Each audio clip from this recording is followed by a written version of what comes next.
Terus age punya hobi sama sih jeung Neng panahannya. Set bas.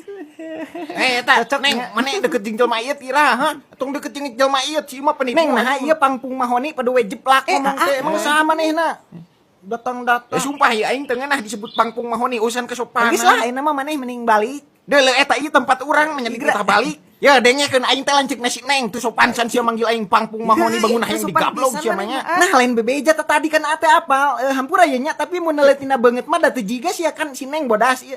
Sia teu percaya hayu goblok tes DNA. Ieu Neng hayang nyaho teh eta kalung nu dipake ku si Juned teh nu si Pais nu budak di Banjut manehna geus lah jauhan si ieu naon anjing.